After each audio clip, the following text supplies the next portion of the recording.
December 6, 1886, the Ethiopian highlands trembled.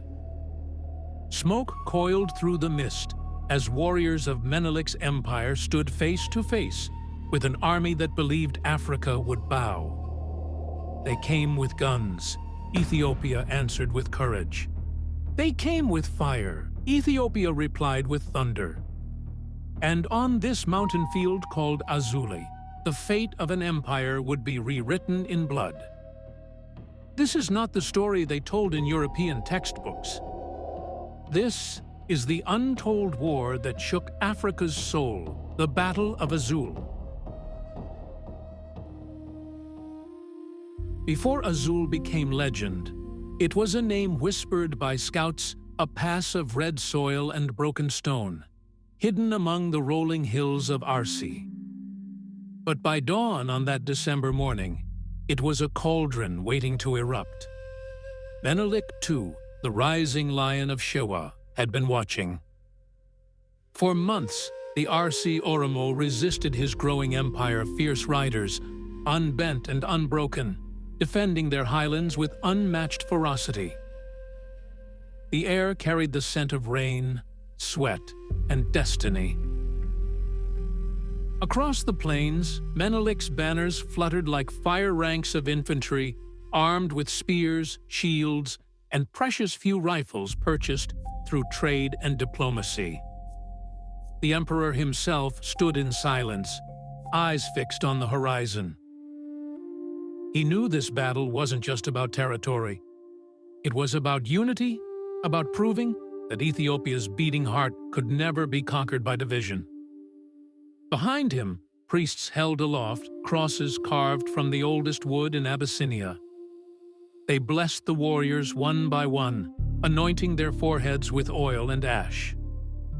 Each man marched knowing that the soil beneath him was holy, and that he was not fighting merely for victory, but for legacy. On the opposite ridge, the invading forces of Arsi stood proud and restless. They had numbers. They had terrain they knew, like the lines on their hands. And yet, arrogance filled the air like smoke. To them, Menelik was just another rival, a man trying to tighten his grip on a land already divided by tribes and tongues. They didn't yet see what history was preparing. An emperor who would one day face the might of Italy and break it. The Arsi's scouts laughed as they spotted Menelik's columns moving below. They mistook order for weakness, silence for fear. They had no idea that their every move was being watched, that Menelik's lieutenants were already setting the trap. At noon, the mist lifted, and with it, the illusion of safety. From the high slopes, Menelik's hidden units began their descent. Drums thundered, echoing through the valleys like the roar of an ancient beast.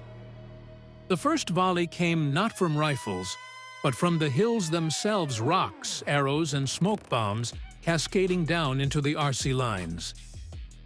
Then came the rifles, single shots, precise, devastating. The battlefield became chaos. Horses reared, smoke blinded, and war cries shook the sky. Through the haze, Menelik's warriors surged forward, shields glinting, spears thrusting in rhythmic waves. Every movement was measured, every step calculated.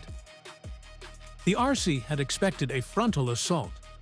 What they got was encirclement, a storm closing from all sides. Menelik's generals Ras Gobana, Ube Haile Mariam, and Darj Saleh Selassie led with brutal precision. Each commanded a flank, tightening the noose until the valley itself became a death trap. By mid-afternoon, the earth was slick with mud and blood. The clash of steel and bone echoed across Azule like thunder trapped between mountains. An Arsi rider charged through the fog, screaming defiance only to be met by a spear that shattered his chest plate. Another line tried to break through the Ethiopian center, but found themselves drowned beneath volleys of bullets and arrows. Amidst the carnage, Menelik rode forward, his white cloak streaked with smoke and ash. He raised his sword to the sky, a signal. At once, a new wave of troops surged from the ridges, the final blow. They crashed into the Arsi ranks with unstoppable force, cutting through confusion, driving the enemy downhill into their own dead. The sun began to set, casting the battlefield in crimson light. And for the first time, silence fell.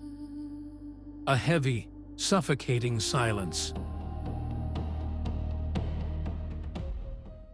When the smoke cleared, Azule was no longer a battlefield. It was a graveyard of ambition. Menelik dismounted, standing among the fallen. He said nothing. The wind carried the prayers of the priests as they moved through the wreckage, blessing the bodies, friend and foe alike. Reports say more than 12,000 Arsi warriors lay dead or captured. The survivors scattered into the hills, their rebellion shattered. But Menelik didn't celebrate. He looked toward the horizon, toward a greater storm that was coming, because Azule was not the end. It was a lesson, one that would echo years later at Adwa, when Ethiopia faced the greatest empire of Europe and stood unbroken. The Battle of Azule was more than war. It was transformation, the uniting of Shewa and Arsi under a single burning vision of Ethiopia. From that day on, Menelik's name spread across the Horn of Africa, not as conqueror, but as the man who forged unity from blood and faith. The world would remember Adwa, but few would know that its roots were here, in this forgotten valley, where thunder first answered fire. Today, the soil of Azule still holds the whispers of that day. If you walk its ridges at dawn, they say you can still hear the echoes, drums, chants, and the voices of those who refuse to kneel. The Battle of Azule, where Africa remembered how to roar. Azule was thunder in the mountains, but in the west, something far stranger awaited.